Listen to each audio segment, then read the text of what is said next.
Hi, my name's Mando, and weapons are a part of my religion. Sometimes we use training blasters that fire foam projectiles, and today we're going to be taking a look at the Adventure Force Liberator.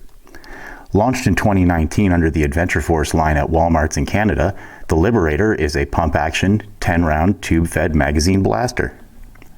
Please note that while it appears to be a shotgun, it only actually fires one projectile at a time, and therefore in our group we would not classify it as such.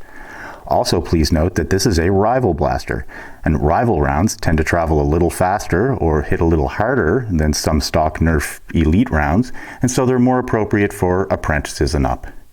Taking a look at the blaster from front to back, we have no end strike barrel lug as this is not a Nerf branded blaster. Behind that we do have a flip-up iron sight that you can choose to use if you'd want, and behind that there is a single sling point. Below that is the priming handle.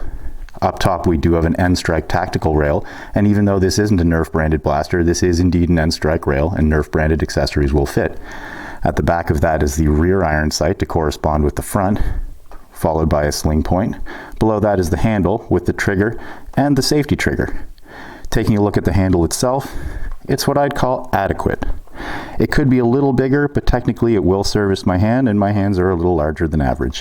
What I don't like is the size of the safety trigger. I find that it actually digs into your fourth finger, and that's why if you take a look at my custom Liberator, you'll see that I've gone ahead and removed that.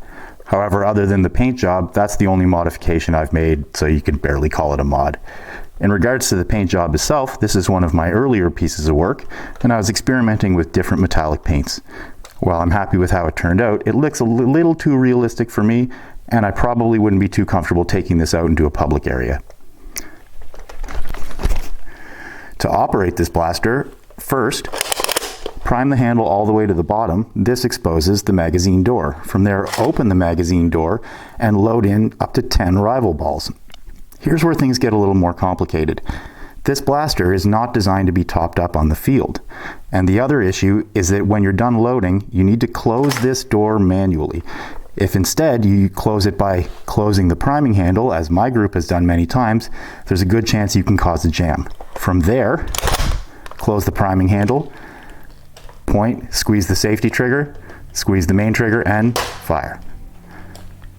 That's a general overview of the Adventure Force Liberator. Let's head down to the range and see how it performs. Okay, we're here at the range with the Adventure Force Liberator. We're going to be taking 5 shots at the target from around 15 feet and 5 more from around 20, firing blue Nerf branded AccuStrike rival rounds.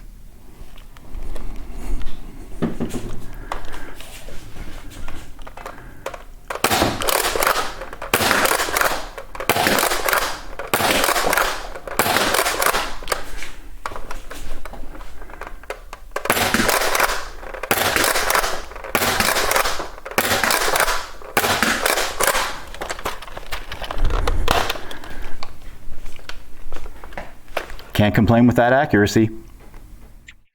Okay, we're out here at the Chronograph with the Adventure Force Liberator. We're going to be firing blue Nerf AccuStrike rival rounds, and let's see what we got.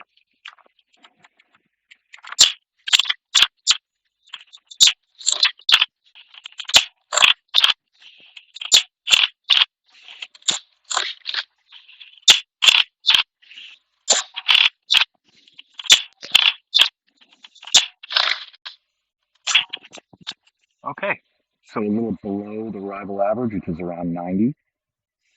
Let's conclude with our final thoughts.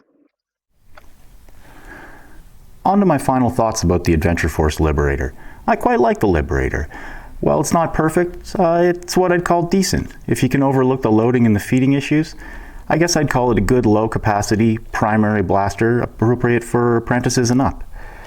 As of the time of this filming, Liberators can be found in the Walmart clearance section for as low as $14. This review blaster was donated by one of our group members, Joltron Titan. He's got a YouTube channel of his own. A link will be in the description.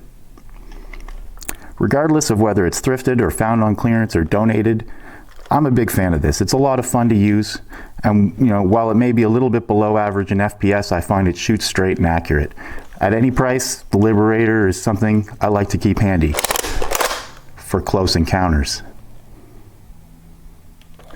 Anyway, that's all for today. Thanks for your time. Thanks for joining us. If you like the content, feel free to hit the like button. If you'd like to see more, feel free to subscribe as well. This is FoaMando signing off, and as always, good hunting, foam is the way.